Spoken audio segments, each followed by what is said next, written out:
And Quase's got to kick us off. Hello everyone, and welcome. I'm Queese. I'm co-hosting this gathering, and I'm also stepping into the bed camp for the very first year this year.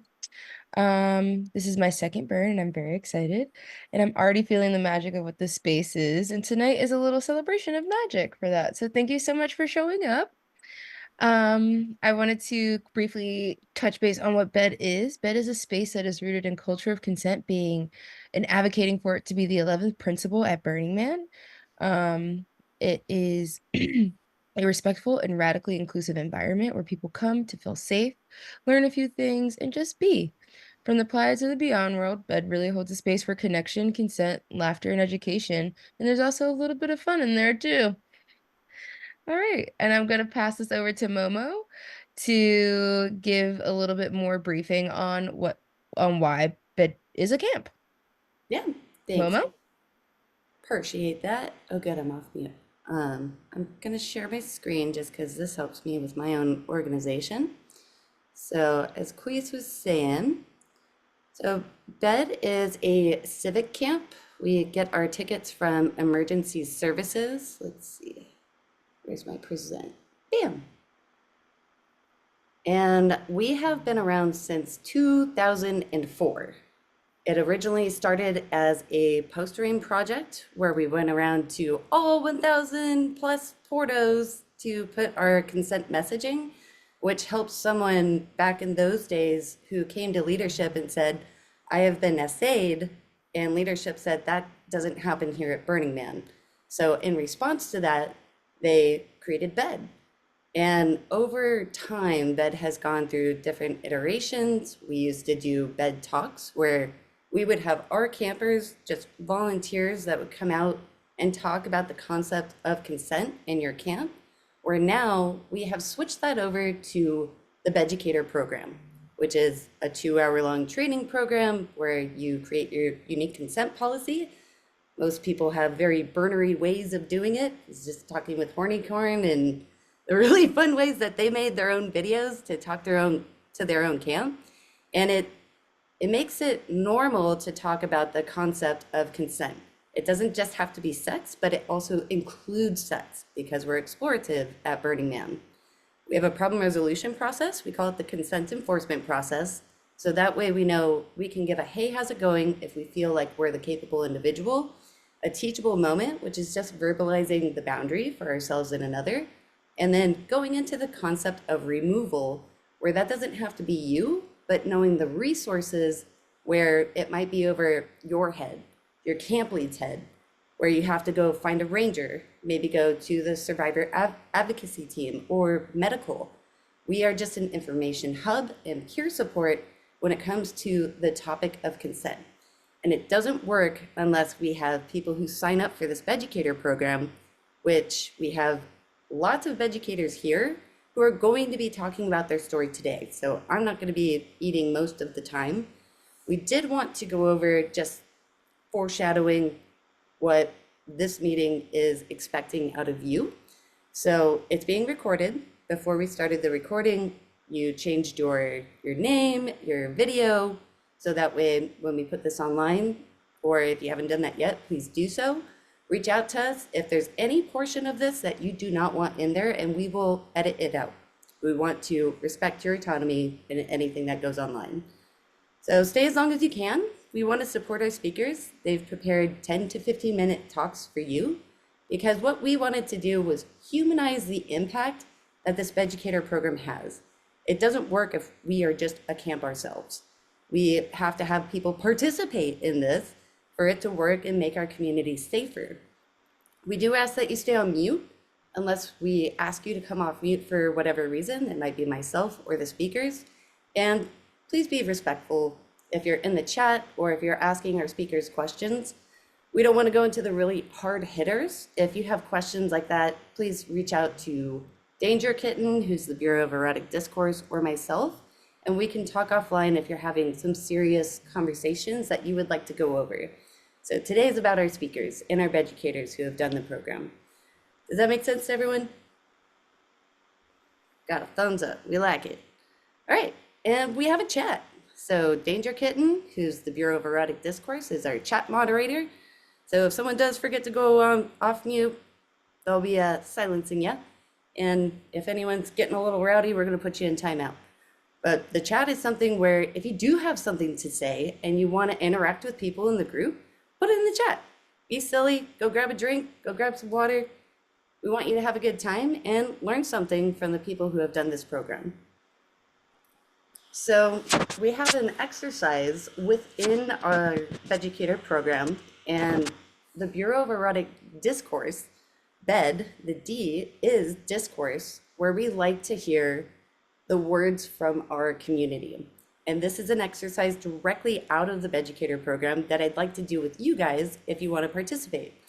So we ask our BEDucators to go to their camp leads and have a discussion with the camp leads and the BEDucator on why is consent important.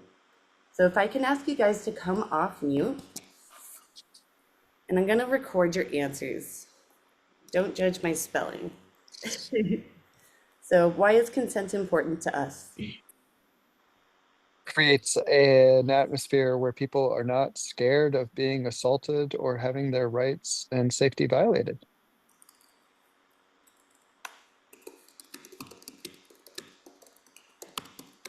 Great answer. Well, which one which thing, gives them the sorry. freedom to express themselves. Consent. Mm-hmm.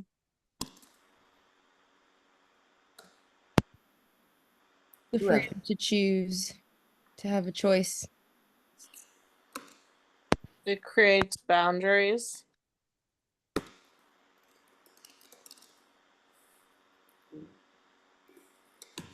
It makes Corny, did you have one? it makes the place safer. It allows you to flow at your own pace.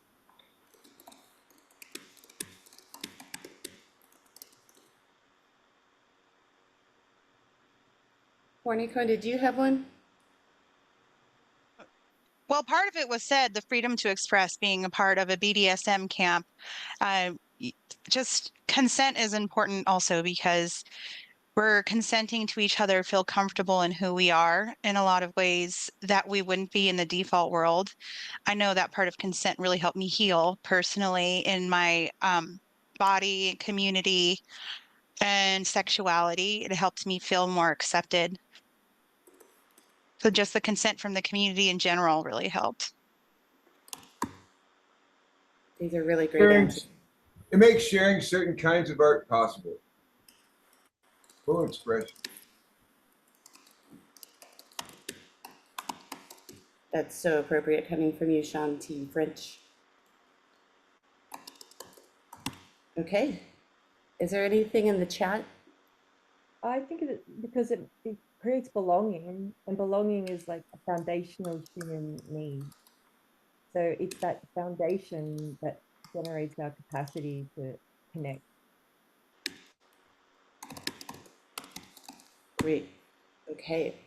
So why is consent important to us as a group in this Zoom Humpday Hangout? It creates an atmosphere where they're not violated. It's the freedom to express, freedom to choose. It creates boundaries. It makes play safer, allows you to flow at your own pace, to feel comfortable in who we are outside of the default world. It's healing, it's sexuality.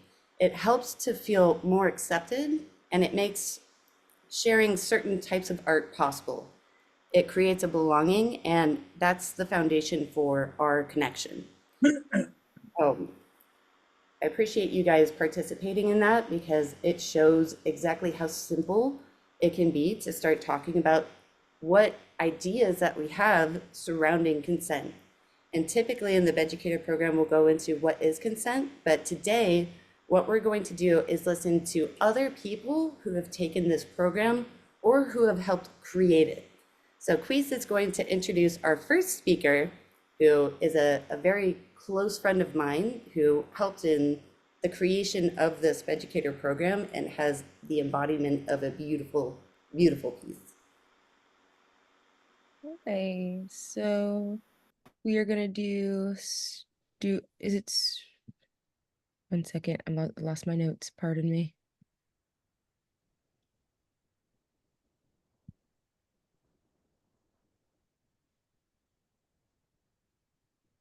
So I'm going to be introducing Stuart.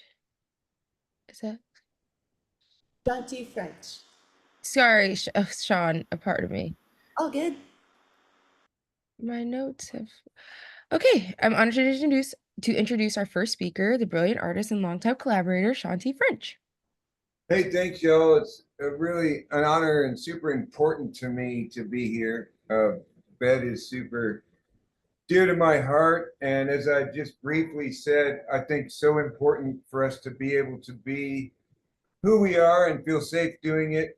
I want to share the story of one of my pieces in that it directly created this sort of experience for me. I've always done pieces that are expressing mostly female empowerment. They are often very shiny and in many ways sexy themselves. They are to represent the armor that we wear and put on through life metaphorically, not armor that's worn into battle. And therefore, I believe they should be beautiful. We work on that all the time. We display it all the time. And it also should be something we can share and not fear it necessarily being touched.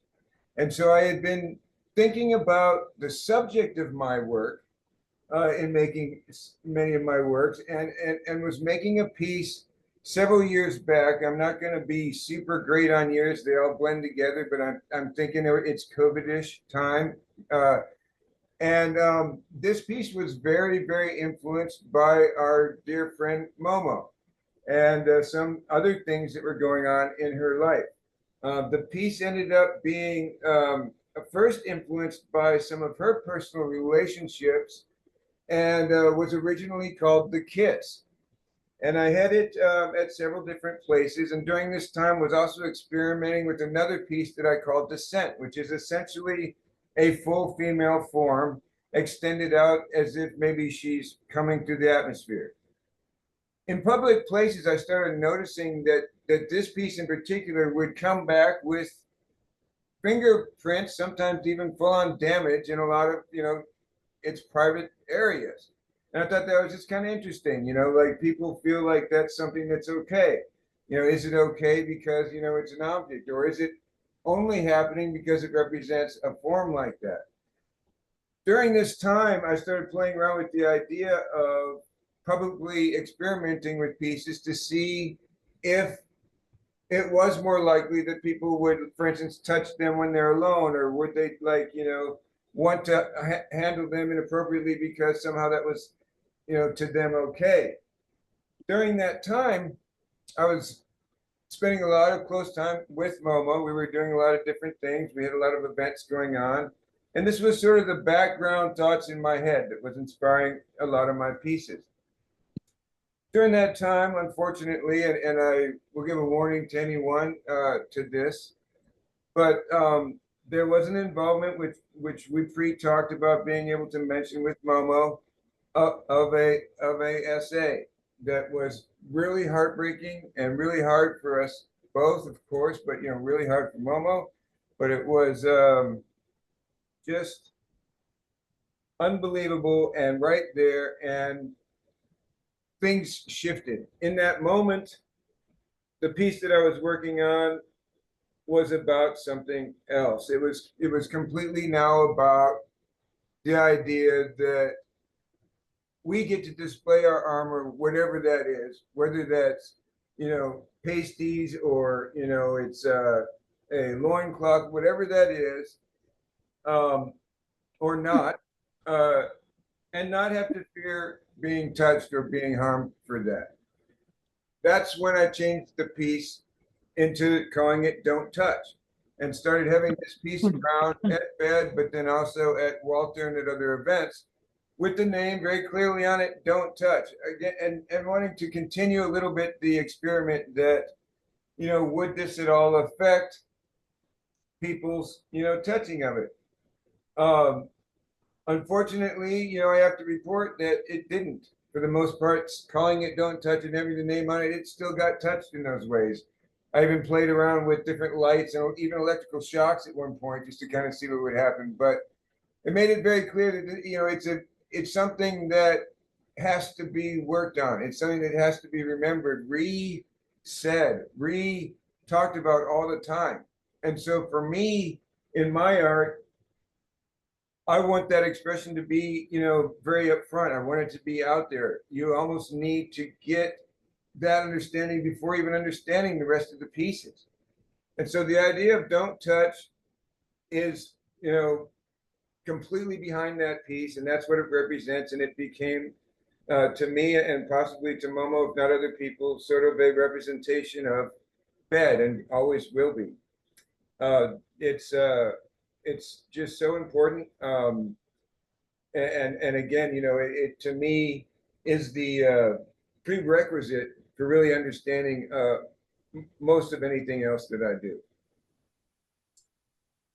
So that's like, my real life coming at us way to make that communication. So since having that up at places, the conversation has happened.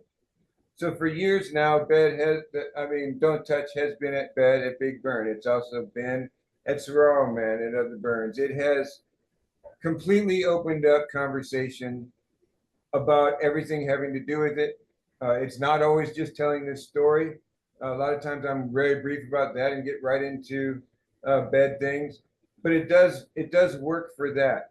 It may not keep itself from being touched, but it does open up the conversation, and that's the art, being, its voice that it needs to be, but then also putting out a voice for something it needs. It needs the world to get this understanding in order for us to be able to express everything we want to. So that's my story of Don't Touch and how it really affected my early days with Bed and those discussions. Thank you, Sean. Thank you, Sean. Yeah, and I'll do a quick screen share here so you guys can meet Don't Touch. We've got all the speakers here, but Sean is also a fire artist and is the fast lead here for our regional Saguaro Man in Arizona. So it originally started as this top head, and it was just the head that blew fire, and then he made it into a full, 5 foot tall sculpture, Sean? About 6 feet tall, a little more with the horns, and stands very, proud and majestically. Has a lot of sharp bits on purpose on her, and of course blows fire, but doesn't just blow fire. Out of the tongues, there's electrical shock that ignites the fire, so that it has, a lot of fierceness to it, yet is, displaying, a sort of somewhat bold sexuality in doing so. And what about the lights on it? So the lights have been something that I've played with over time in order to do different things. At some points they would actually go off. I had subtle lights that I built inside some of the more likely to be touched zones on the body. And so they would glow, subtly in the dark no matter what. Again, to just emphasize the fact that there should be nothing that anyone does in the physical world that should make it okay to touch. It should be able to glow. It should be able to attract attention. And then over time also would make different lights come on when you actually did touch her at different points. And even things like kind of emergency lights that would come on, and that sort of thing. Just to kind of, further see what that would do to people in different spaces. Awesome. Thank you. Appreciate you using art as a way to make a statement. And it was actually Queese's idea, our co-host here, for Sean to go first rather than just going straight into the BEDucator stories, because this to let you guys know, when that essay had happened, that's what triggered the online BEDucator program.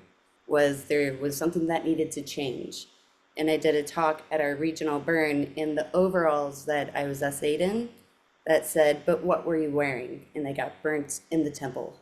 And that's when Sean created this piece. So you guys are being the change with something that is typically silent. So I'm super, super stoked for you guys to tell your stories, because I feel like my face is out there way too much. We are announcing a fundraiser. For those of you that don't know, some people think we're employed by the Borg, and that's not the case. We're a camp just like anybody else, and we're not a rich camp. So DK has a link to a fundraising opportunity that we're in. And we get these weekly challenges starting on the 4th, so that's behind us. And this week, if you donate $25, it's gonna get matched. So your 25 turns into 50. There's caps every day, so if you do it earlier, closer to 12 Eastern time, your match is more likely to be guaranteed. But if you do that twice from now until the 11th, we're gonna get you some underwear that has the bed lips right on the crotch. And throughout this little Zoom reading, oh, was someone talking? It didn't happen there. I actually ended up taking that whole. Oh, I couldn't hear. What'd you say? Oh, maybe they didn't mean to come off mute. But yeah, if you want to rock some bed gear, it does say consent is sexy and mandatory right on the butt with the thong and the back. So if you guys can support, share the fundraiser, that'd be very, very helpful to us, because we are trying to expand this regionally. And if we have more resources, that would be sick, because our camp dues are like $200.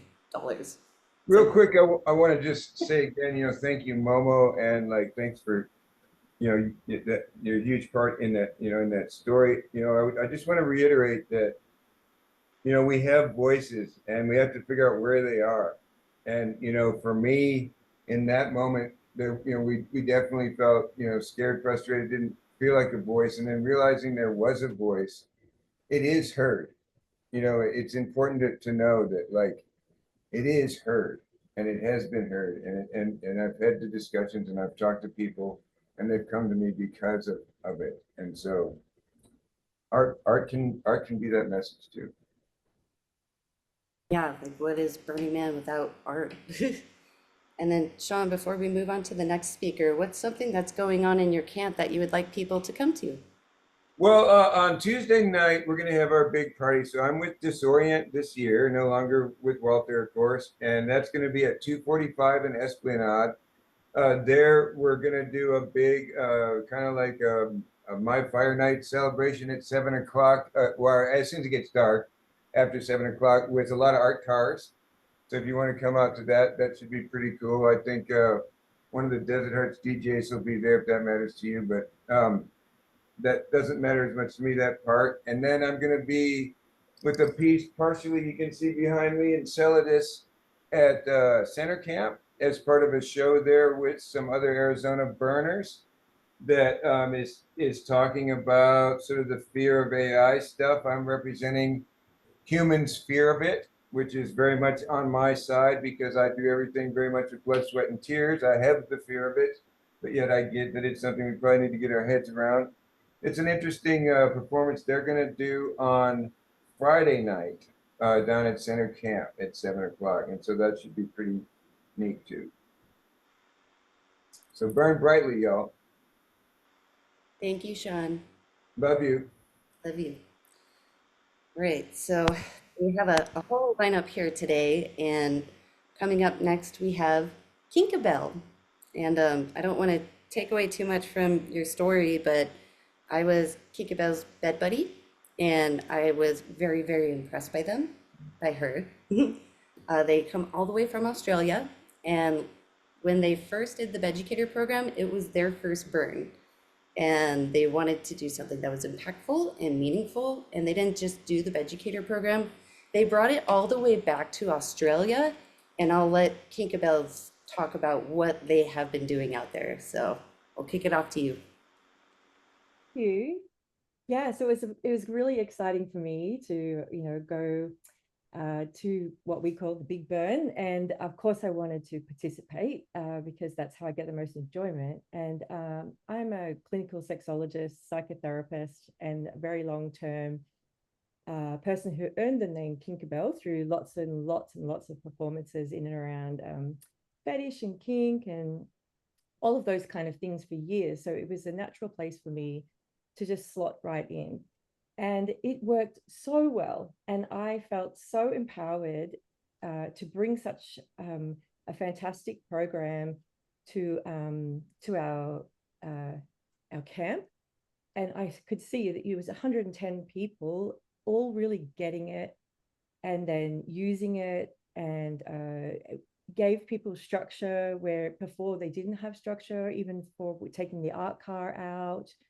And so it just provided a lot of mental safety for people within the camp, and then as they interface with others. And so I felt really inspired, and we have just been in Australia. There's been a lot of movement going on, and there was a new, I'm going to share my screen, a new burn called the Third Degree, and it's at this lovely little location with a waterfall, and it's a maybe 350 people event, and totally fledgling. But one of the unique things about it is that it has a really high level of kink camps.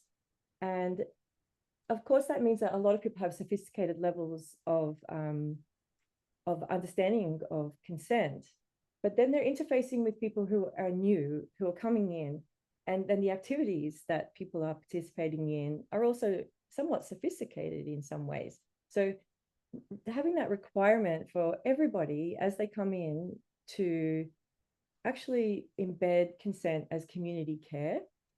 And so I'm really, pushing that as a foundation element that gets woven into every other aspect of the 10 principles. So it's actually, for me as a mother as well. So this is just a couple of the burns that we've done there at the Third Degree. You can see it's small and intimate. And this is my daughter. And so one of the things that I'll say to people is, because of the work that we're doing with consent, because I know that all of the 350 people that came in had an interface at Greeters, had an interface by coming to a meeting and learning this process, that even my child knows how to do, hey, how's it going? A teachable moment, knows how to receive that as well as how to give it, that it's a really safe place for me to take my child, because everyone has had a little bit of a think about what consent means for their camp, about how they provide safety and security. And that has meant that we are having more intergenerational attendance at these events. And that is pretty amazing for what that might mean to our whole community and its longevity. So I'm finding that the process is just so simple that it's just working really fantastically for us. And so I piloted it last year, and we went through the whole education process. And now I've sort of found that we're going to simplify it, because we are really small, and that does mean that we need to customize a little for our needs. But the basic premise is just so simple and easy that even a child can get it. And I guess it then comes back to like how we do this in art. And so this is an even smaller event that we have as an offshoot. And as you can see, I've made these like the Garden of Squirting Nymphs.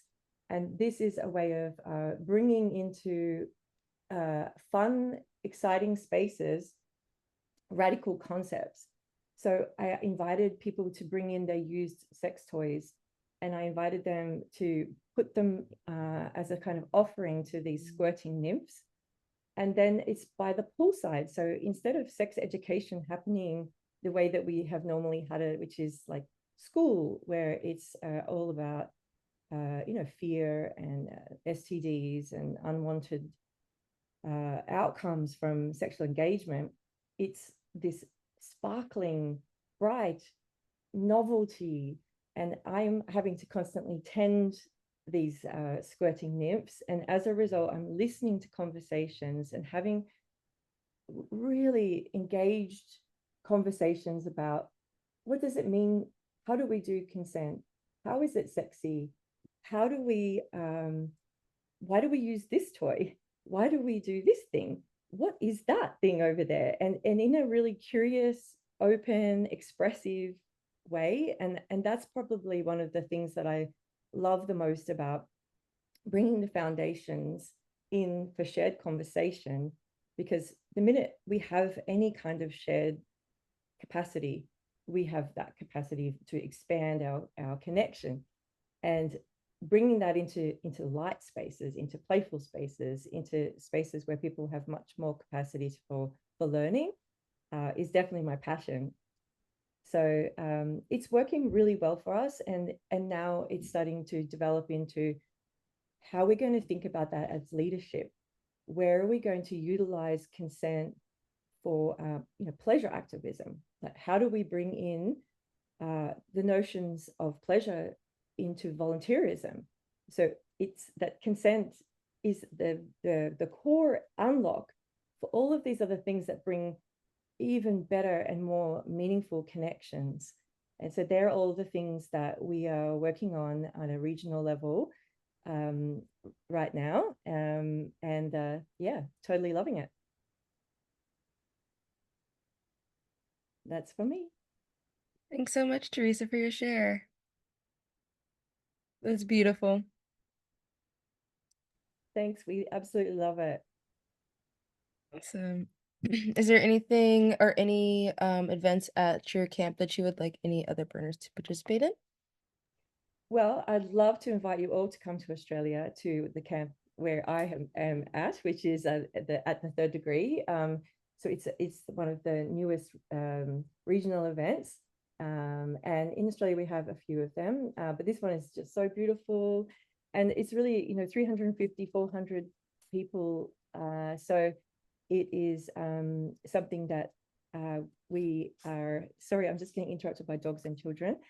No, come on. Can you move, please? Sorry. Yeah, so it's something that we are going to do as a whole group, where we bring everybody and we're integrating it into greeters level, so that every single person will have at least the very basis, of, hey, how's it going? A teachable moment and some general understanding, so that there is no person that doesn't have at least a foundational element of an understanding of consent. So yeah, please come on over to Australia, look me up, I'll hook you up.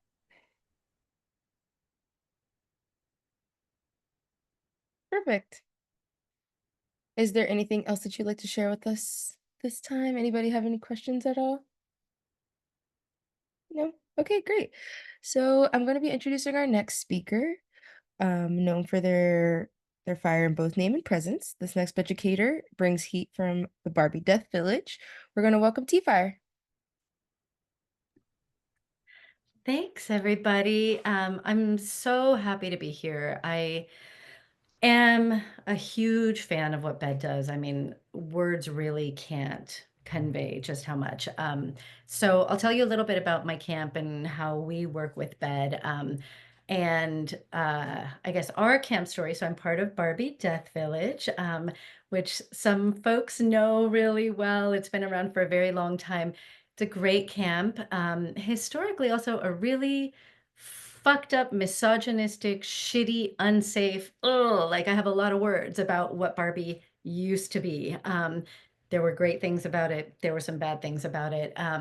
And after my first year at Barbie, I was really conflicted about, kind of the the mixed blessings of a camp with a legacy like ours. And I got involved with BED the minute I heard about it, I would say.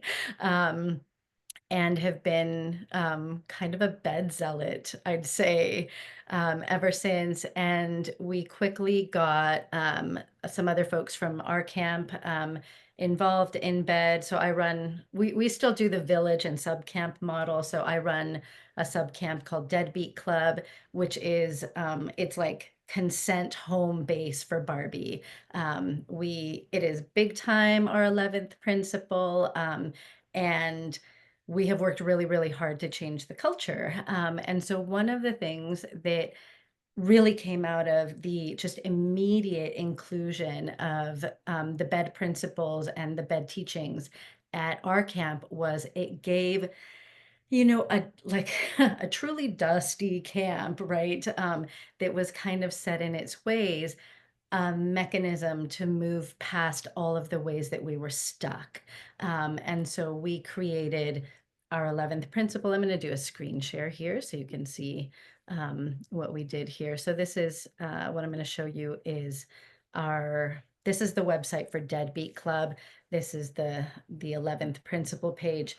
So we created our 11th principle, and we have 4 steps with it, right? So this is very bed informed.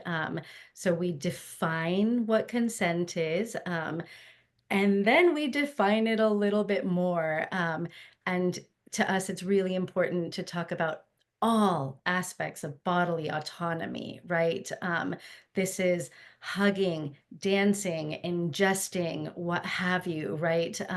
Kinkabella, I'm really glad that you talked about even like including kids in this, right? I brought my 12-year-old son to the burn last year. I took him to the bed mixer, and he was just talking about it this morning. And like, yeah, these concepts are like, they're really basic. They're really easy, right? These are concepts I included in my own parenting, like from when my kids were really little. They couldn't have tickle wars without a safe word, for example, right? Why do we not do the same kind of things with adults, right? So yeah, so number 3, consent can be withdrawn at any time. We all know that, right? And then number 4 is like, hey, there are consequences, right? It's the teachable moment, it's the potential removal. And then we went a little bit deeper than that. And so we also created this accountability report. So we created 2 mechanisms for accountability. We did one, I don't know if that's big enough for you to see. I'll just try to make that a little bigger here. We created 2 mechanisms for accountability. So we had one, which was we have a cafe, Deadbeat Cafe. Come have our coffee. It's really good. So one is come see us at the cafe. If you need to report something, like that's your first stop. We'll figure it out. We'll figure it out with you. We'll figure it out for you if that's what you need, right? And then the second one, which turned out to be really, really effective, especially the first year we unveiled this, was this report that is as anonymous as you would like it to be, but it encourages folks that if they encounter especially consent violations, but also violations of the principles, incidents that they just think need to be investigated, here you go. Here's your accountability report mechanism. And it turned out that in the first year we had this, we got a bunch of reports about a bunch of the people that we knew had been problematic for a long time, but it had never been reported in a way that stuck. It had always been too anecdotal. Like one of the people was the founder of our camp. And so what do you do with folks like that, right? Once we had it in writing, once we had it online, and we had it from multiple people talking about the same people, we cleaned house, absolutely. And so in that first year, we got rid of probably like 4 really problematic people who had just been really entrenched, including our founder. And then the following year, I mean, basically, we've been cleaning house every year since then. So it just becomes a much safer, more wonderful space. So whereas in my first year, I would have said all those things about Barbie that I just said, right? Oh, it was great, but also all these things, right? Now I can wholeheartedly say Barbie is a really wonderful camp that really cares about its people and that has a lot of mechanisms to make sure that our people are being taken care of. We also we make sure that we kick off every burn with a mandatory Sunday evening meeting. All 100 plus of our folks show up to that, and we do our bed teach-in. And so everybody gets, a pretty solid taste of like, not just like, what is it? how do we take the steps, right? But we also have this guy, the 11th principal. We have giant vinyl banners of these huge ones all over our main shade area. So you're getting reminded over and over that this is a thing. And then, you know, we do the swag, all of that. But last year was the first year that I got really great feedback. I had somebody come and see me at the cafe, and he said, I just wanted to find you because I was at some camp hanging out, and I saw some things going on that looked shady. There was a woman who maybe had had a little too much and to drink or what have you, and a guy who was not taking no as he should have. And he was, you know, that my fellow camper was, you know, was sitting back hanging out. And then what he told me was all of a sudden, your bed talk came rushing into my brain. And all I could think of was like, what did T Fire say? What would T Fire do? Okay, let's do the things. And so then he stepped in and said, hey, how's it going? Right? And created a situation, and he managed to break up this really toxic situation, and was able to report back and then reported that back to a bunch of people in camp, and it ends up being this just really, really beautiful ripple effect. So that's what we've been able to pull off in our camp, and we have one of our campers here with us, by the way. Hi, Will. um, so yeah, it's been amazing. It has turned the burn into absolutely everything I want it to be. And I'm so grateful for this community, all the work, all of you. So that's what I've got for you. That was fucking awesome. Like just the examples of how this actually helps in the community with a hey, how's it going? In a teachable moment in that community support. It's like quite literally the living embodiment of what we want to see for prevention, right? Like just having that channel with the accountability report, hopefully the whole goal is to prevent, right? So you've been such a huge supporter. T-Fire also helps run the Burning Man Symposium and reached out and was like, we have to have a bed table, and has been doing volunteer work just because they want to and they are participating. So T-Fire, what are you doing in your camp that you would like people to attend? So we do serve really, really, really good coffee. We did the math last year. We're serving about 80 cups an hour of café de olla, Mexican café de olla. If you've never had it, it's the best. And hand pulled espresso, 9 a.m. to 12 every Monday through Friday. It's seriously good coffee. And then we're doing a bunch of like, you know, just kind of chill pregame, down tempo music events in the afternoon. So come on by. Amazing. Thank you, T-Fire. Thank you. Thank you. We are going to be popping in every once in a while just to remind people that we do have a fundraiser for the month of August from the 4th to the 29th. This week until the 11th, if you donate $25, it'll get matched. If you do that twice on 2 separate days until the 11th, you'll get some chonies. And for the people who are in this room and who watch this recording, you'll get to know what our donor perks are, as we are not employed by the org. We are just a camp like everybody else. So the second week, starting on the 11th through the 14th, we do have these gaiters, and you get to bed lips right across your lips. So it would be a $50 donation just so we can cover your gift, and then have a little support for our operations throughout the year and be able to regionally expand is the dream and our goal, and we need help. So if you want to volunteer more, we are all ears after the burn. I know we're all doing burner prep right now. So we have our next speaker. I'm really excited, not only with T-Fire, because T-Fire has been wanting to do a quote unquote bed commercial forever. So T-Fire's idea, and then Rainbow with Couchburner's idea, was to share the personal story of the impact that bed has within their camps. And I really appreciate Rainbow because Rainbow shows that anybody can do this, and anybody can feel empowered, and anybody can make a difference by going through this really simple training and having the discourse. So I'd love to introduce Rainbow with couch burners, and I'll have you take it away.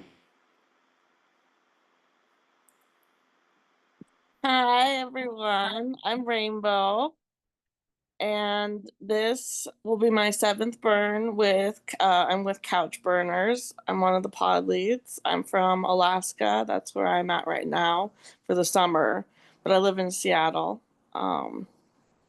And yeah, this will be the 3rd year Bed has been in Couch Burners. So the first year, I was the only one that took the training.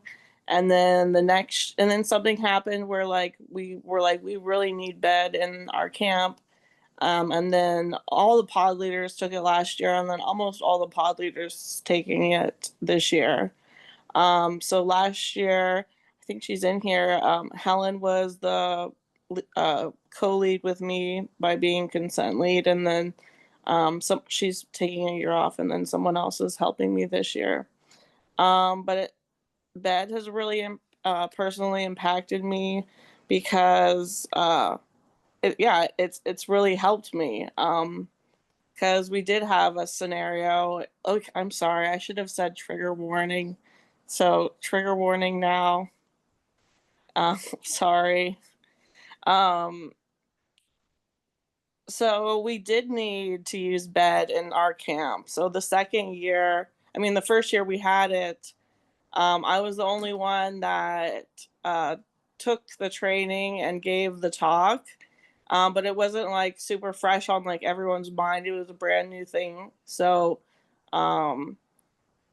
it was a pod lead that had I was like in his trailer, and he had like groped and grabbed and like pushed me up against his wall and whatever. And then like I was just so afraid the rest of Burning Man, and like I was like blaming myself and like, how could this happen? And it was just like, aren't I consent lead? Like, how did this happen to me?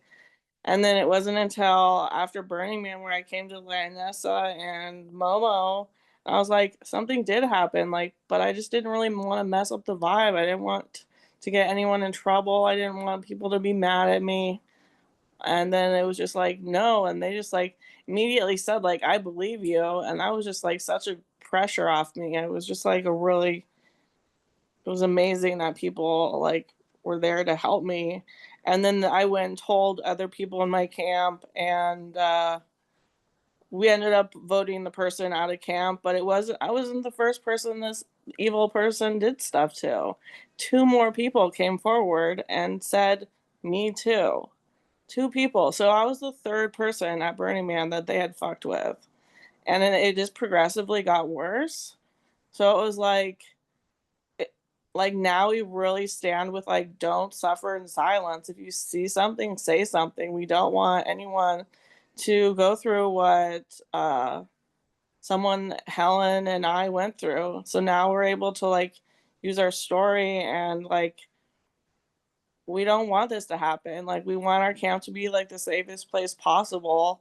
And I feel like it is becoming that way, and it's really because of the Bed program that now all the pod leads took the course, and like we knew what to do.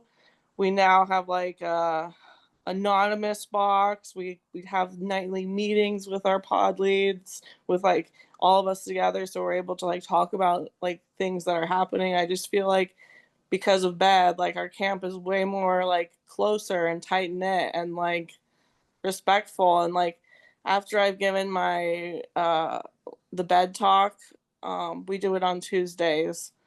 Um, like people just, there's like a different vibe. There's like people are wanting to dress more sexy, or they're coming up to me and being like, wow, like thanks for sharing, and like I feel way more safe here. And like Helen and I, we went up to all the new campers when they would arrive, and give them like a tiny little short bit of what we were going to cover later, of being like, if you see something, say something, do a hey, how's it going, like, and then like ask for consent with pictures or hugging, and then we ask, can we give you a hug, and then they have the option to say yes or no, and then we give them a necklace. And it was just like it was just like a different vibe with our whole camp.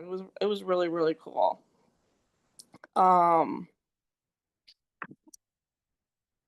Yeah, but there's a lot that yeah, Bed has offered us, and it really helps me knowing that I am hopefully stopping someone else go through what I went through. Um, and like maybe someone else isn't gonna be freaking assaulted because of like our bed training and all the stuff that we're doing to prevent it. Or like if something does happen, like don't stay silent. Like please come forward. Please go to your leaders, and like you might be stopping someone in their tracks, or like I wouldn't be the third person this person like messed with. Um, but thank you so much. I'm really proud of my camp. I'm really proud of all of us for showing up and supporting each other. Like we are making a difference. Like you've made a difference in my life. So just thank you for that. Really, thank you. I loved delivering the buttons to your camp and Yeah. sitting and talking with you and Helen and hanging out with you guys. Like, I literally live for that. Please come to our camp, say hey. Like, we want to meet you. And Rainbow, with you kind of like initiating, this is you and T-Fire. This is your guys' idea, and we finally got our asses together to like have your voices be heard. I do remember when you came over to our camp on a personal note that you told me that you felt more empowered by having a position that you felt like you can do. Do you feel Yeah. comfortable kind of speaking to that a little bit? That I feel like in the position I have something to do. Yeah, I don't know if you remember.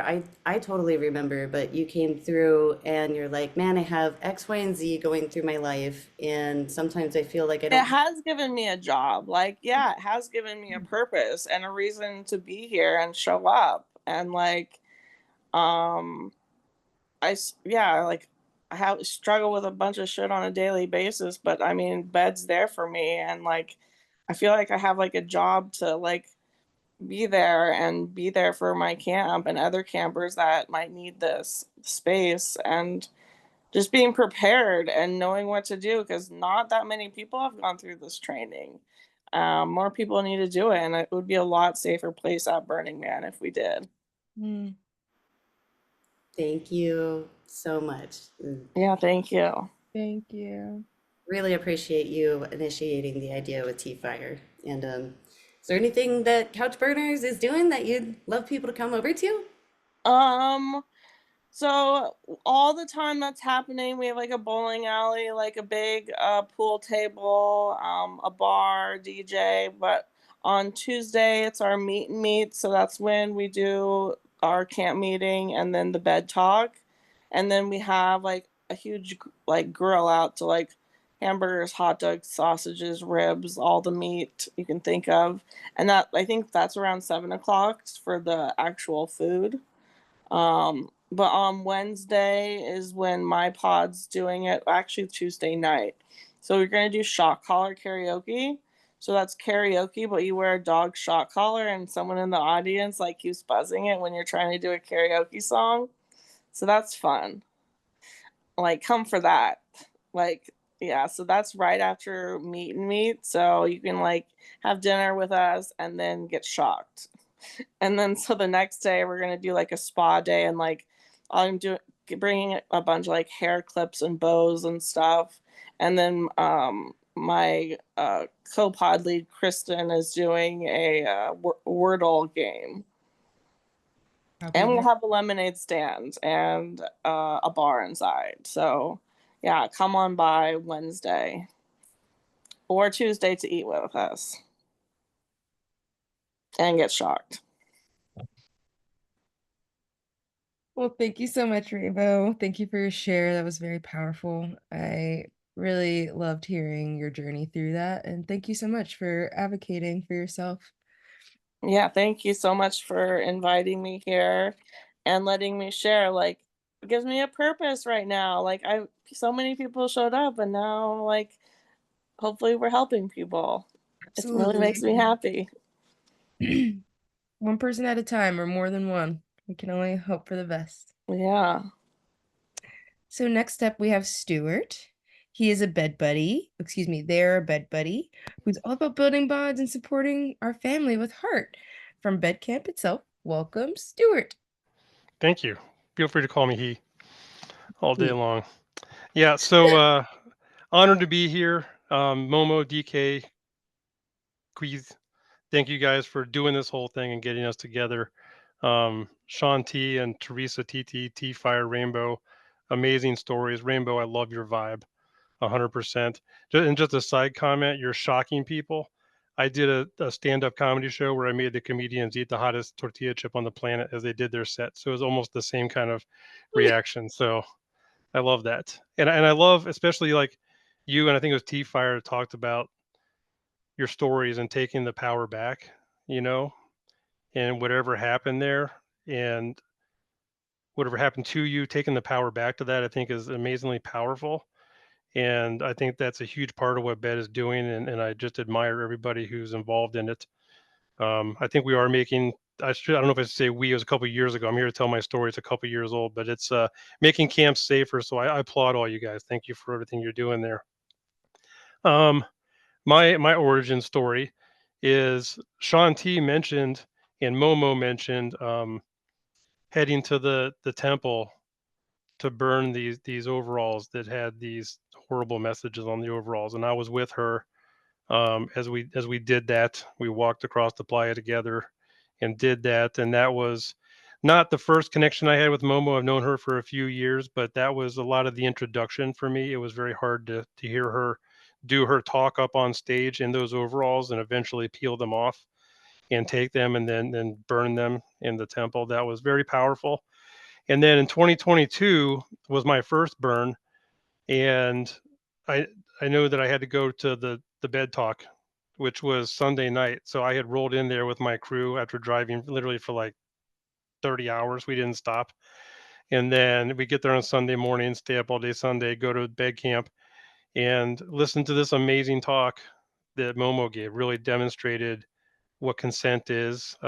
She and I had our first kiss. It was consensual. And so, you know, that was nice. I loved it. Met somebody special there, had a lot of fun.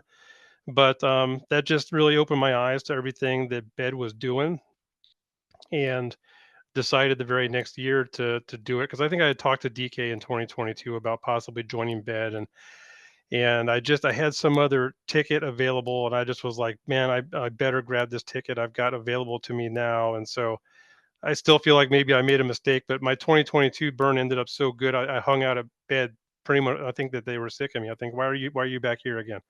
So jumping on the trampoline and all the crazy stuff that everybody was doing pole dancing. So I joined BED in 2023 and became a BED buddy because I just wanted to do whatever I could to help. You know, that's what Momo does to me. She's like, we need people to help. And I'm like, how could I say no? And so I ended up being a BED buddy. And it was, I don't know, I think you guys launched the BEDucator program, the online version of it. And it was really interesting to see that roll out. So the Bed Buddy, my job was to basically be there for the BEDucator throughout that process, and just to help them get through the registration, the consent policy, putting their bed talk together, you know, posting it, getting all this stuff done. But to be present, you know, for them throughout the process, not be pushy, not try to micromanage or guide them through it, but just to be there for whatever help they needed and provide some reassurance and clarity. It was definitely, being a bed buddy is definitely not about micromanaging. You know, it's really just about encouragement. And honestly, the only thing anybody ever really needed was just to know that there was a bed buddy there. You know what I mean? So it wasn't like I ever really needed to answer a whole lot of questions. And when I did, I just ran to Momo and said, "What's the answer to this question?" Right? But it's very rare that that anything had to actually be done, you know, purposely, because you guys are so amazing, and the program is incredible. Um, I got to support. I don't remember how many camps I got to support. Maybe 8, maybe 15. I don't know. I don't know how many it was, but it was a really good breadth of camps. Right? We had these 4 dudes that were out in the open camping, and we were like, "What? You know, you don't even have a camp?" They're like, "No, no, we want to do this. We want to go through the program so that we can spread the word of consent, so we can keep our area clean out there in the open camping." I thought that was awesome. And then we also had the airport, which had all kinds of departments and the FAA and all these different things going on. And Momo really took the lead on that, but that was assigned to me, so I'll take credit. And so, all these different kind of camps. And I think the thing of it is they're all pretty much the same. It doesn't matter if you're 4 dudes out in open camping or if you're an airport. You've got 1, 2, or 3 or 4 people who are taking the initiative to really bring consent into their camp and communicate it and take the lead. And they're going through this program and getting it done and creating the materials and posting them and having their talks, like I said. And so the Bed Buddies job really is the same, no matter if you're 4 dudes in open camp or if you're an airport, because you're just there to accompany these people through this process. Like I said, the program is so well designed that I didn't even feel, I mean, and I obviously had to go through it and do it myself. And I attended, Momo's Bed Talk, but the program is so well defined and run. It's even better now that it really is just kind of self-running. We just need to create your policy. You pretty much got a template, but it's flexible, so you can create your own template for your camp and the way you're doing things. So the consent culture, when we're watching that playa map just turn pink and turn red, it's amazing to see everybody buying into this, and not like, no, it's not like anybody wasn't. I mean, a lot of people were not buying into it, but to see people actively promoting it and going out there and talking about it. I'm big into breaking stigmas. That's what my personal journey in life is, right? And breaking stigmas, we do that by talking and by openly talking and by being vulnerable. And so we're looking at the same thing happening with Bed, as you guys are all out there talking to your camps, talking to each other, going camp to camp, spreading the word. Pretty soon we'll have that 11th principle. So it's just amazing to see, what you guys are doing. Some of my personal highlights, it's kind of funny because I go through all this and it stressed me out, right? So doing this the first year and having first year for me and having to have this like responsibility, but I quickly learned that you guys didn't really need me all that much. Like I said, I just had to be there. So the highlight of it came when I got to deliver buttons on the playa, because we start this program here in the default world and we're all like these normal human beings with jobs, and we get on these Zoom calls and we're going through things and we're answering questions, and you guys are developing. And for people who are brand new that just went through the program, they're a new BEDucator, they're trying to put together their policies, they're nervous, and so we're going through all this stuff together here in the default world. And then, I think I'm going to mention this again later, but and then I lose touch with you, right? Because you guys are all building camps and designing camps, and so you start disappearing maybe as early as three weeks ahead, of Burning Man. And so we're going through this process, and then bloop, you guys fall off the radar, and then I get to go out to your camp and deliver these buttons. The irony was, one of the camps, I was like, "Hey, I'm here to meet," and he comes running up to me and gave me a great big hug, which is not consensual, but I very much, loved it. And I was like, my first thing was like, "Hey," and he goes, "Oh, yeah, right," and so it's funny that he himself forgot that, but in the joy of it, and we'd already connected with it. Just the point of that is not that he violated consent and we should admonish him. The point of that is the enthusiasm that I walked into a camp full of dusty, tired. I think I did this in the morning because I didn't want to get too hot bicycling across the entire playa doing buttons. And so they're all hung over and tired. And he just was so happy, because of what Bed means to him and his camp.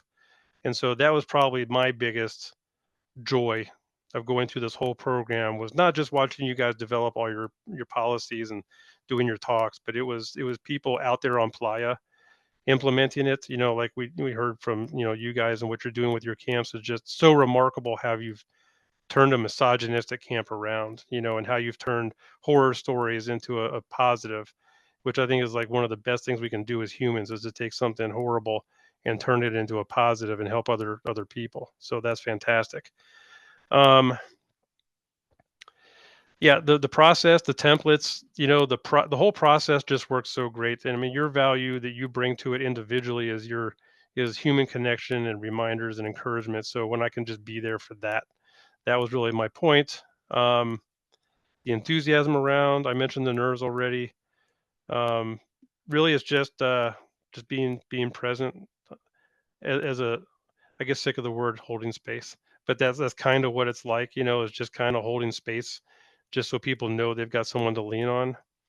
And if anybody's out there in the audience that is considering becoming a bed buddy, I would 100% say just do it. Reach out to Momo and Queese and get this done, because you get to work with these amazing humans that are just doing amazing work out there and making the playa a better place. And honestly, I think making the world a better place, because yeah, we come out of the playa and we've all felt it, right? Is you're just like in love with other humans. You're like, oh, we all love each other. This is great. Some people have horrible nightmare experiences, unfortunately, but you get into the default world and you're like, oh, I still want to love people, and not everybody is warm and embracing. But when you bring consent out into the default world and you continue to have these conversations, I think that's important. And I think when you're a bed buddy, it kind of ingrains that in you. I know you leads that, the BEDucators, you've already got that. But for anybody else out there in the audience that's just thinking or considering doing these kind of things, being a bed buddy is a really great way to really get into that culture. And all you do when you're working with these BEDucators is just check in, and so it's just a matter of checking in and saying, where are you guys at? What are you doing? What's your next step? And we've got all the processes. I know back then we had a spreadsheet, I think, and now Momo's got some big fancy new system that just keeps you on track, so that you can check in on your BEDucators and on your camps and say, how are you guys doing? Where are you on the program? And the key to success, I think, in the default world phase of this whole thing is just don't ever assume that things are going along. Don't ever assume that they need you or don't need you. Just stay in communication, and not in a pushy way, but just stay there, because like I said, starting 2 or 3 weeks out, people just start to get in their vehicles and they drive out to the burning right. So it's you just don't want to let them go. You want to make sure you know where they're at and what they're doing. Trust the program, from understanding what consent means, understanding the teachable moments, understanding the tiers for removing somebody, the process, understand setting up, the points of contact to get that done. Because the truth is, this works. And one thing I just learned in listening to you guys is doing it year after year after year is what really makes a difference.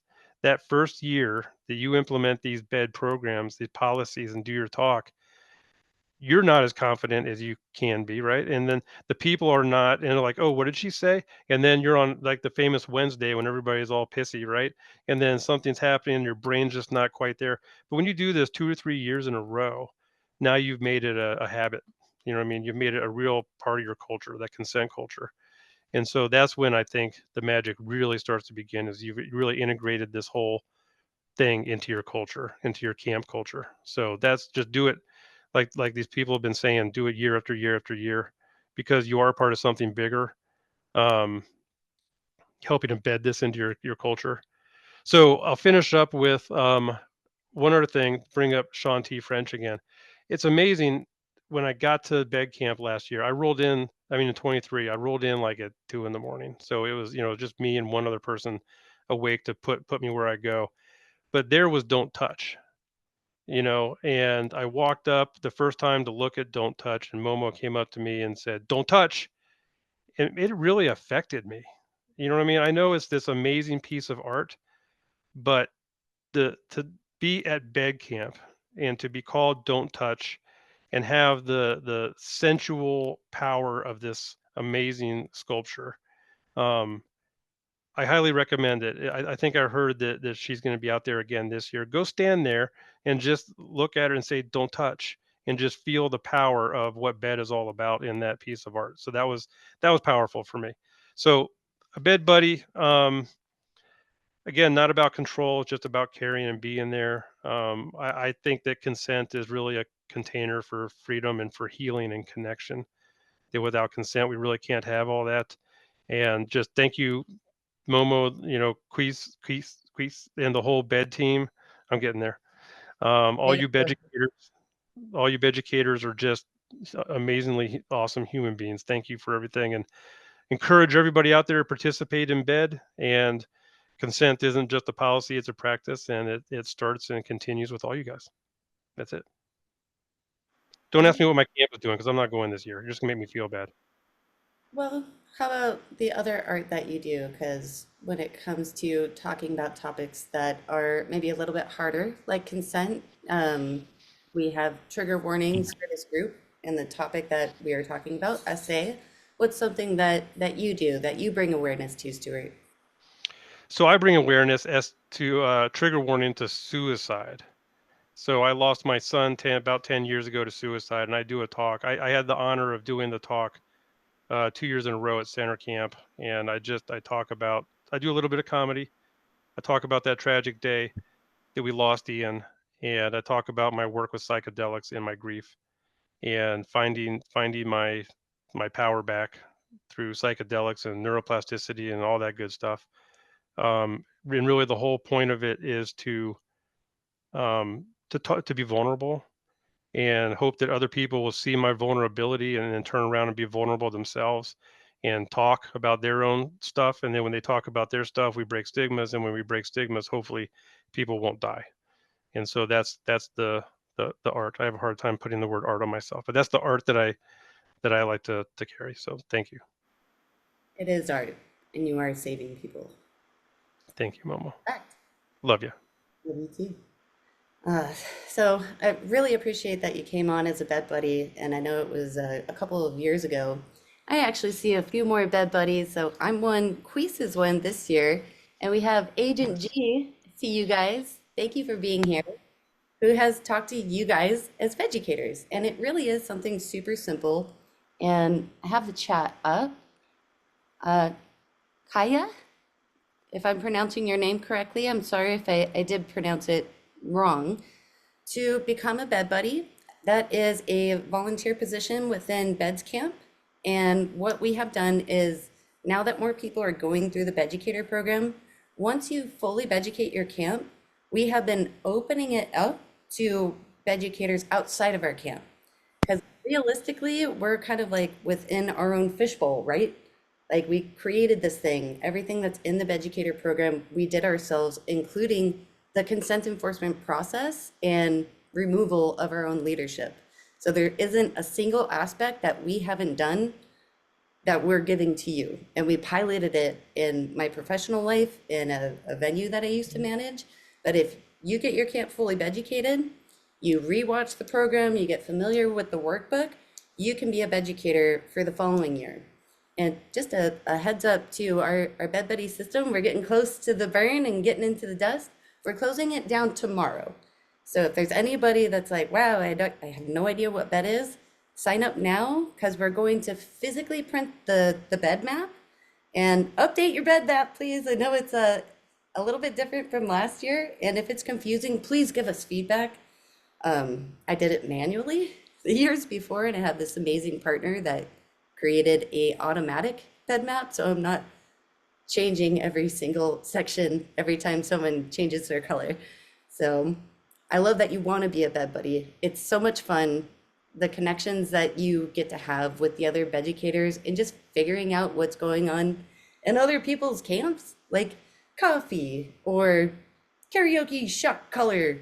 It's so much fun. And then when you meet in person and you find out why people are taking the BEDucator program, I know I've had tears with Rainbow just talking about stories of me too, because it's an important topic and we're attracting the people that care about it. So I love that you asked.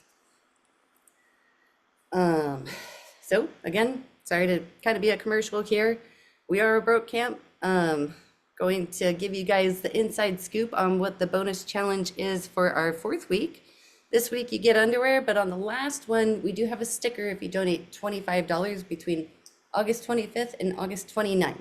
So that's our final bonus. Did someone have a question? Oh, maybe it's just a mute thing. Burners. But these are all for the things that you can get. This is this week's underwear or boxers. Next week is a gator. You get the ethical slut hat in pink or black. And last one is just to top it off, we're all going to be at the burn, is a sticker. So if anyone can support, it really, really, really helps for us expanding this program into the different regionals that are out there, like we saw with Kinkabell. So we have a final speaker. This went by a lot faster than I thought it would. Normally, all of us like to talk way too much because we're neurodivergent as shit. So we have Enigma. When Enigma and we worked together in our professional life, and I just mentioned that we piloted this in an event space. So Enigma was one of the very first people. There was only 3 of us in a meeting to even bring up the topic, how are we going to deal with consent issues here within our venue? So Enigma is a beautiful example of a consent ambassador. They are also an ambassador where they work. That's their like first role and position. But when you know the consent enforcement process, Enigma has given countless, hey, how's it going? Teachable moments. We have removed people together, sometimes by someone's finger while he's pushing somebody else out the door, to allow them to potentially come back or not, depending on the situation. So I'm gonna pass it on over to you, Enigma, if you would like to talk about being a consent ambassador and your experience with that. Hello, everyone. Glad to be here. It's great listening to everyone's testimonials and inputs and perspectives. And, as humans, each of us have, different ways that we move in this world and how we see things and, what feels right for us and appropriate. And, we're all part of this, such an amalgam, mixture of so many things and coming together. Yeah, like Momo said, we used to work together. I still work been with Walter Productions and our Walter venues for going on 8 years, and we helped pilot that program, and it's still going strong. And it's great to see the ripple effect of this moving forward. And I remember like one of the big things that we talked about that all those years ago was changing the culture and creating what we call teachable moments with people, because most time at venues and event spaces and such, if someone crosses the line, they usually just get bounced and kind of thrown out and that sort of thing. But then they're just gonna like take that same shitty energy elsewhere and continue to violate consent or be douchebags or hot messes or whatever, right? And a good example was a couple of weeks ago, I was working at one of our venues and Z-Trip, the Z-Trip show. And there was this gentleman, older guy, and he was tall, a lot taller and bigger than me, and he just comes right up to me, and this is like in our like lobby lounge, and there's people hanging out everywhere and that sort of thing, and a show is going on. And he just comes up and just puts me into a headlock and like grabs me by the neck, and he's looking down at me, and I'm like looking up at him. I'm like hello, and then I said to him, I'm like sorry, I said I don't remember your name, because I figured if someone's doing that, he knows me and is trying to be playful or something. And then he says to me, he goes, I never told you my name. I said, oh, okay, and it's like greatly uncomfortable and inappropriate and everything. And I pull up my name badge and I said, well, I'm Enigma, and I show it to him, and and it says, Walter crew, Walter staff on that. And I said, I work here. And he looks at it and he thumps it and he goes, Enigma, huh? And he looks at me and he goes, a lot of people are talking shit about you. And I said, okay. I said, is it people I know? I hope it's some good shit, and I'm just trying to like diffuse the situation. And then, and he goes, well, I just thought you should know. And I said, okay. And then, and the whole time he's like holding me in this headlock, very aggressive and way out of line. And then he lets me go, and then he walks off, and I'm like, okay, that was weird. And like, and I try to, in my general life, not be reactionary so much when shit goes down, and just kind of assess, lean into like, okay, what just happened? What was it about? And so then I went and I talked to our door manager and to security, and I explained to them, hey, this thing just happened. And then they're like, oh, wow. They're like, we should throw him out. I said, yeah, maybe so. I said, let me just give me a moment. Let me just, watch the guy and just, like, if he would have done that to a guest, then absolutely. But with me, I can be a little more gracious, about that because I'm an ambassador lead there. And so, and then a little while later, I see him again there in the lobby, and he comes up to me, and then he puts his arm around me, not in a headlock, but this time like around my shoulder, a little, friendlier. And he goes, "Hey man," I need to apologize. He goes, "I mistook you for somebody else." And then I said, "Okay, well, that makes sense." And I said, "However, I need you to take your hands off of me." And then he still got his arm on me. He's like, "Why is that?" And he goes, "Why is that?" And I said, "Well, because I didn't give you consent to touch me." And then he lets go and he goes like, "Well, what is consent?" I said, "Well, consent is you get permission before you touch somebody." And I said, the thing you did earlier, I said, I work here. We throw people out for behavior like that. And then he goes, "Wow." I said, "Yeah." And I said, he goes, "Well, thanks for not throwing me out." I said, "Sure." I said, "But you got to understand, bro, that like you can't just go up and touch people like that." And I said, "That was, very aggressive. And I understand you thought I was somebody else. However, that was way out of line." And then he says to me, he goes, he goes, "A lot of people tell me that I'm too aggressive in my mannerisms." I said, "Yeah, I think you need to start listening to that." And I said, "Bro, I said, we work hard here at Walter to you know, create a safe space."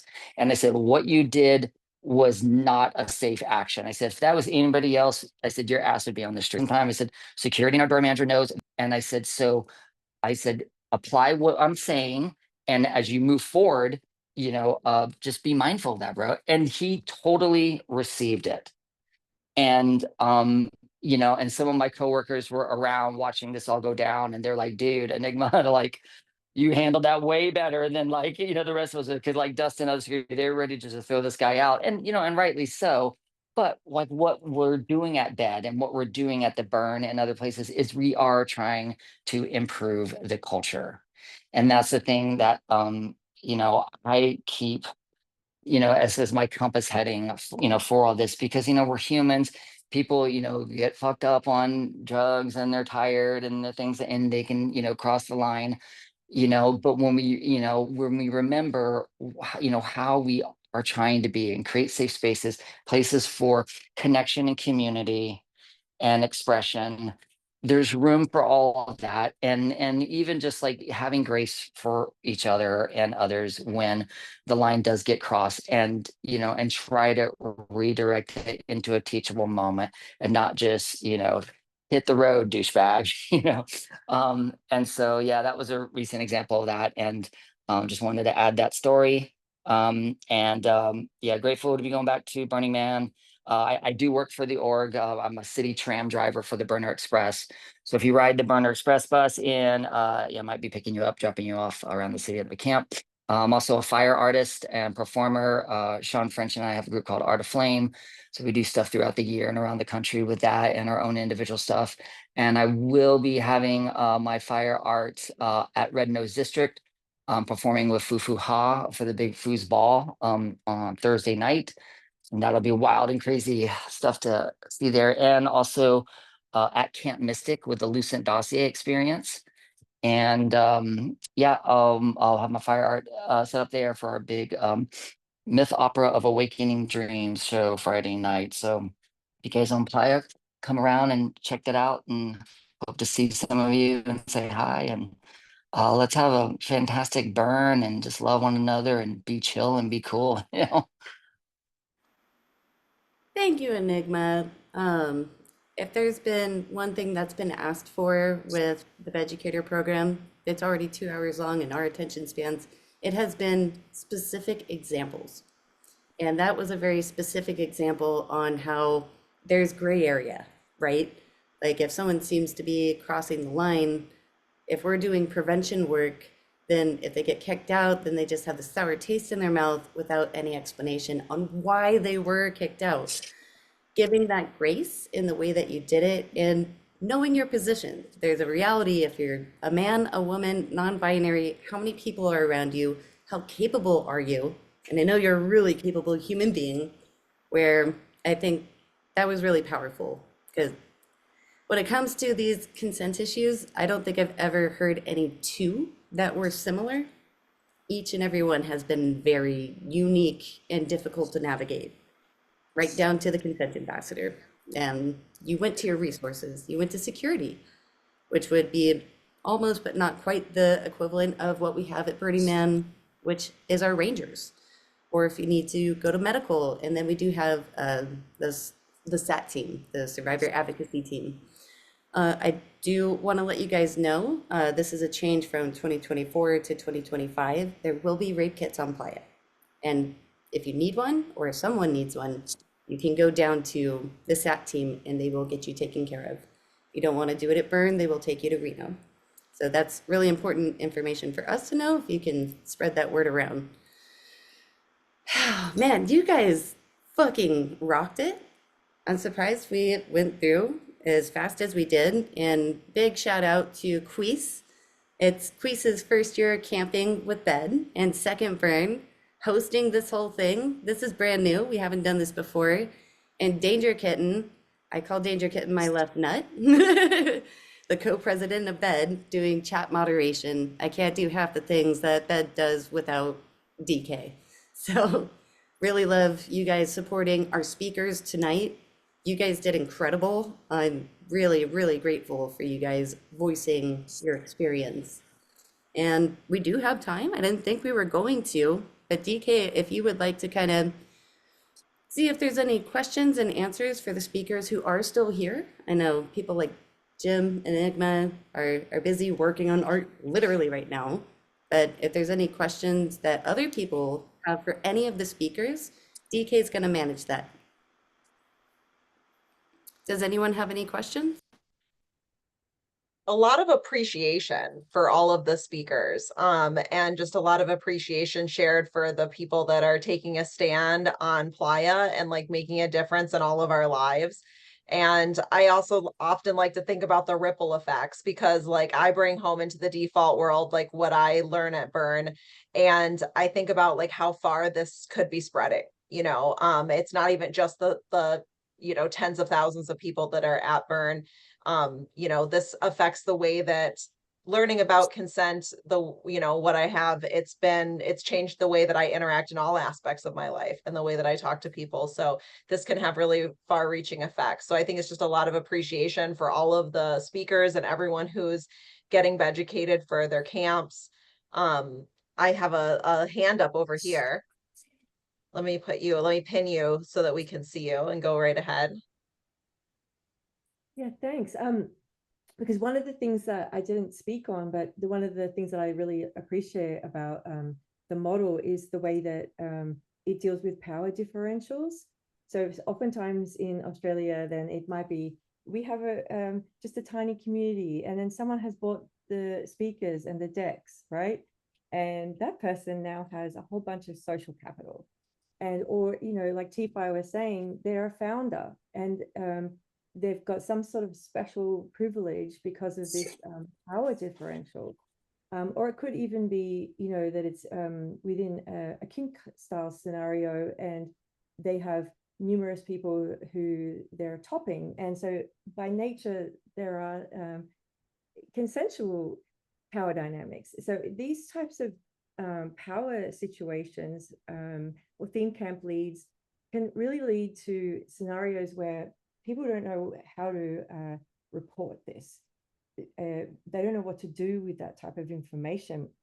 So providing these accountabilities where it's like an email-based system where you can come back and put in an email after the event, including about event organizers, that for us has generated some really fantastic safety mechanisms where nobody can escape from this sense of very tight-knit community accountability, but not in that sense of like an overlord and it's other. It's actually integrated with all of our values. So the conversations that we then go back to someone and speak about are, this doesn't match with our values.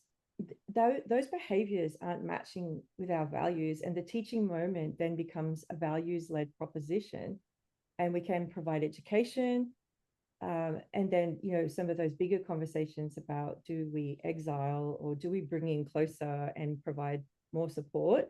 And, you know, in our community, they're the kind of discussions that we're having now about what do we do with people who have incredible passion, enthusiasm, and perhaps neurodivergent to the point of having some big challenges, or who you know, bring a lot of incredible things, but then do things that provide necessary accountability measures.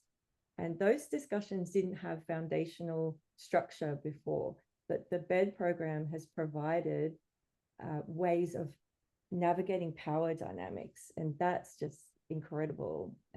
So I want to hear more about how that happens, how others are doing that, because that's really exciting to me.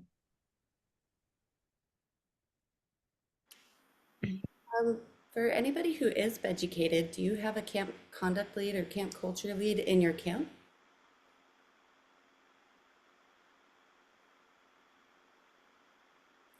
I know that one, we probably need to extend it more in the BEDucator program. We were trying to keep everything under 2 hours. So speaking to you, Kinkerbell, is the camp conduct lead is basically kind of like a camp lead, but not quite.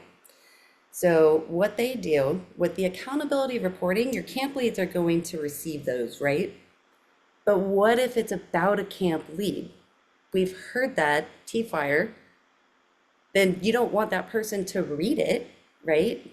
Maybe you would have given your name and you wouldn't have kept your report anonymous. So the way that we have curbed that power dynamic is by creating the secondary position where you can make an accountability report. They receive it first, and they will go to the camp leadership, omitting the person that it's about. So that way you can start the consent enforcement process. Yep, that's what we're doing, and it's working really well for us in providing this fantastic way of measuring and accounting for power. And it's a very new process, and so it's still, you know, when you're just 1 year into it, just a pilot last year, this is the second year. It's fantastic to see where everybody has that sense of ownership of that, and secondly, the sense of accountability to the values of the community. Snaps. So you have the conduct lead at the regional level. T-Fire is saying that they have what they call a pink council, which I think is fun. And also Retro Frolic is commenting that they also do that, and they're located at 630 and E this year. Good to see you guys in here.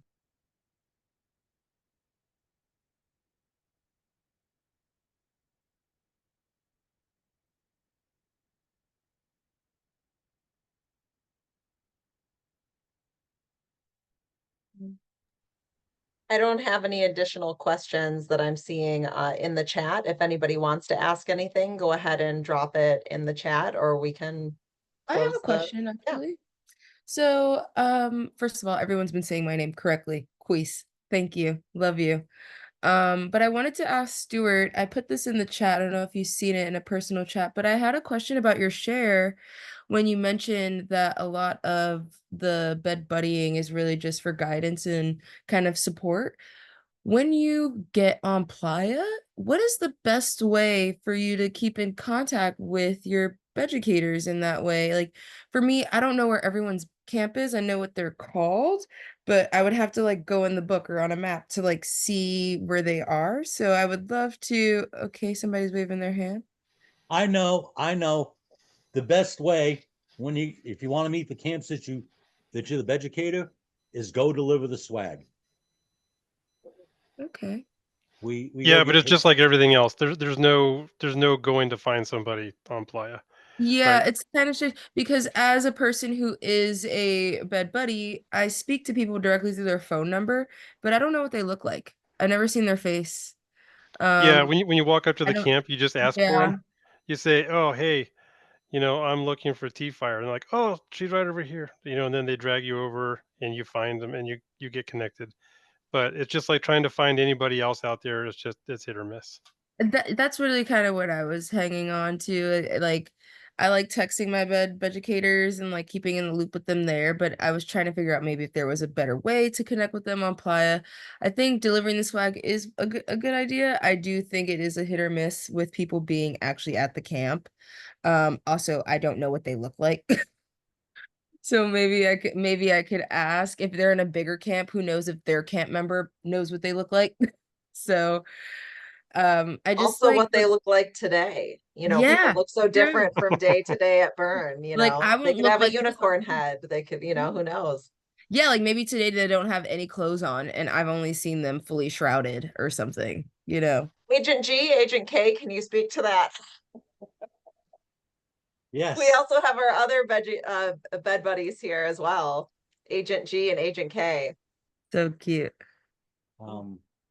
The times I miss hooking up with the educator, delivering swag, I met some other amazing people. Exactly. That's how I meet people too. Yeah. And then the Wednesday party at Bed Camp, encourage the folks to come see you at the Sweet. Wednesday party. Thank you. But making that personal connection, very important to me as well. I wanted to go meet the folks I've been talking to on the phone. Sweet. Yeah, thanks for mentioning that. Stuart calls it a trap. Maybe it is, but we throw a Think Pink Educator meet and greet Wednesday from 7 to 9. Sometimes we have the Gay Olympics. Last time no one signed up, but we'll just have a little music, and it's literally just so we can meet you. So we would love for you guys to come by and try and meet as many of you as possible. You don't have to be a educator to come. It's radically inclusive, and it's quite literally what Bed lives for, is to meet you and give you consensual dusty hugs. And we have a recommendation from the chat. Scout is here and they're recommending the Dust app if you want to keep in contact with people on Playa.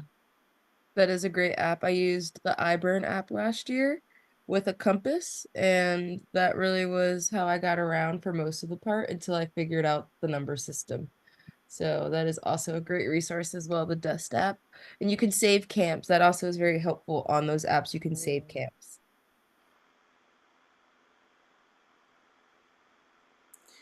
I have a question for the group.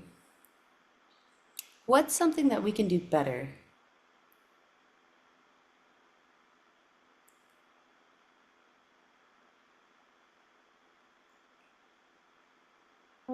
I myself would love a more condensed training, because I was trying to get everybody through, and that was probably the bit where I supported people the most, and literally you have 350 people at our burn. I'd like all of them to go through the training. So it'd be like, you know, you sign up, get your ticket, and then off you go. Do some training or consent. So if there was like an abridged version, I would, you know, I would love that. The key takeaways, and yeah, and then I guess still having extra parts where it's like more in depth. If you want to know more, have a look at this book. That's probably the biggest thing that I could think would be able to get more people educated. Thank you. I wrote that down, and I know there's Retro Frolics in the chat. They have had people take the BEDucator program the whole 2 hours, and it was a requirement from their BEDucator that everyone do it. And outside of the BEDucator, a condensed version would make that a lot more manageable. I think you're 100% correct on that. And for video work, you guys see my face a lot. I would love to get other people's faces in there. Your guys' brains and experiences have proven to be smarter as a group. So if that's something that people are interested in, would love any help with that after the burn and decompression, please.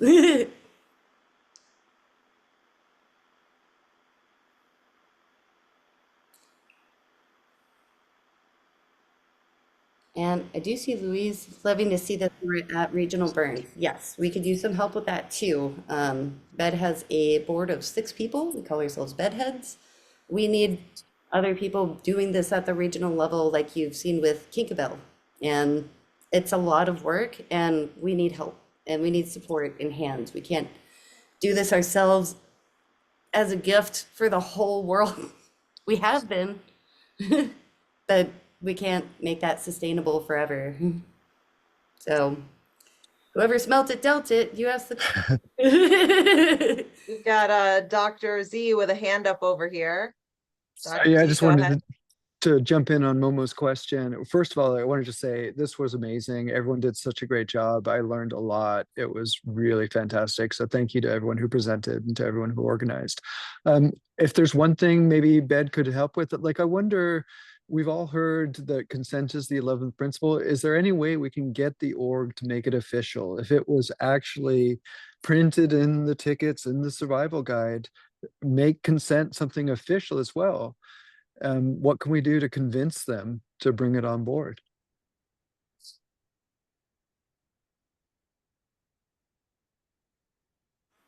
I'm going to leave that question up for the group because we've been screaming that for a while. I guess that I know that there's some contentious element of it, and it's that what if it's a foundation and not a principle? Like the concept of the 10 principles being something that are actually meant to moderate one another, so they're up for discussion. They actually require discussion and engagement, right? So I think that I'm absolutely for them publishing this entire concept, but my alignment is actually with the concept as it being a foundation that all the principles are built on. So as opposed to it being 11th, that then requires some type of, you could opt in, or you can somehow have that necessary conflict between what it's like to radically self-express and to do communal effort, or radical inclusion. So the way that these things by nature have discrepancies, consent does not. And so it's a foundation that every single principle is built on. And that's what I would like, that it's actually considered a foundation, a cornerstone. And yeah, that's where I'm questioning how it could be like that. Tiny story, if we have a second for it. I was having a chat with my parents years ago about Burning Man. They were asking, like, what is it? How does it work? And my kids had been hearing about it for a long time, and they were really little. And my mom at some point chimed in and said, so it sounds like anybody can pretty much do anything they want. And my little tiny, at some like last year burner, who was probably like 6 years old at the time, jumped in immediately and said, well, only with consent. Um, and I think there is something, right, exactly about what you're saying, right? That it is the foundation on which everything else is built. And it's so dumb that we have to keep explaining it to people when it's like really like 6-year-old level logic, right? Like consent comes first. But the fact that it isn't highlighted more is really problematic. So yeah, I mean, the 11th principle is like, it's a good rhetorical tool, but I think, Kinkerbell, that you're right, that it's like, it is, and it's also something different. Yeah, I like to think of it as principle zero. It's sort of the thing that all the other principles rely on. And it's not like an ideal to try to achieve, like really do your best with decommodification. It's like, it's kind of, it's like, it's essential and it's in there. But I also support people that are doing the movement to make it the 11th principle. I mean, anybody talking about consent, I think, is a positive thing. So I definitely, support the movement to do that as well. But I also think that it is there already, and I'm comfortable with it being principle zero as well. Speaking I just feel for like myself, Danger Kitten, not technically the Bureau of Erotic Discourse, but I like it as the principle zero, or as the foundation. Like, you have to consent to be there. You have to consent to each one of the things, right? So I like it as principle zero. And I think we get more traction with the argument of the 11th principle than we would if they put it into the 11th principle. I can't rattle off all 10. I have to work at it. I think if it became the 11th, it would you get more traction arguing about it being the 11th principle than if they actually folded it in. And they said they weren't going to. They praised Bed for their work and said, we're not going to add an 11th principle. Well, I think that's cultural, right? So because there's so much history with that, so getting someone to change a historical thing that people are feeling really passionate about. Whereas I think if we ask them to add on the foundation, like that all the principles are built on a foundation, I think there's the possibility of getting more traction because of it not actually altering anything that's cultural. It's already existent in that way. It already acts as a cornerstone. But yeah, they've already got so much work in that 10 principles area that I think it's that you get a lot of resistance. But yeah, we need to do it. It's 100%. This is absolutely necessary that they take a stand on this.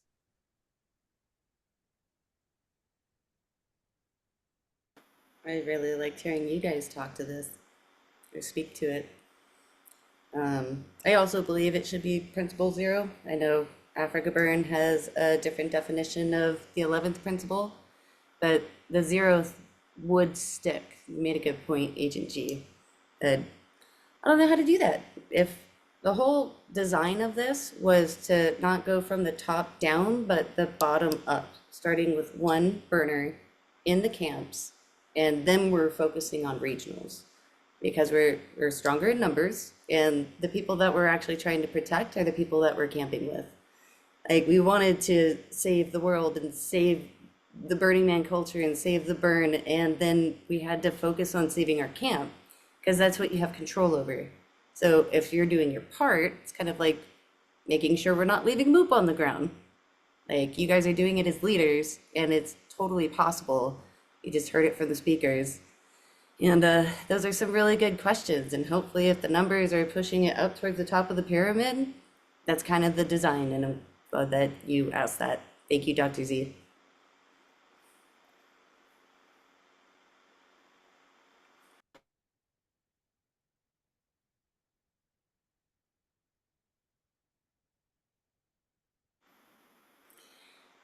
Any last Q&As for the rest of our speakers, if there was something specific for these guys?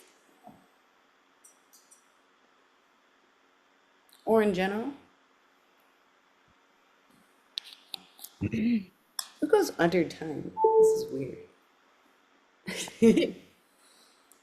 Cool. Well, we'll close it out. DK, if you can drop the fundraiser link into the chat. Shares go a really long way. I know we're all broke from trying to get to the playa. So if you can spread the word, we really, really appreciate it. If you can, we have donor perks. We'd much rather have a gift for you for anything that helps us. Because again, we do this all year round. We want to expand, and we really appreciate everybody being here, creating a safer place. I like to use the analogy as we're building our house because we're going home. And what kind of house did you build? And this is just a really like loose guide on how to do that we found is effective. So give a last round of applause. If you guys feel like coming off mute, we'll stop the recording here. You can hang until 7 p.m. Pacific Standard, or we can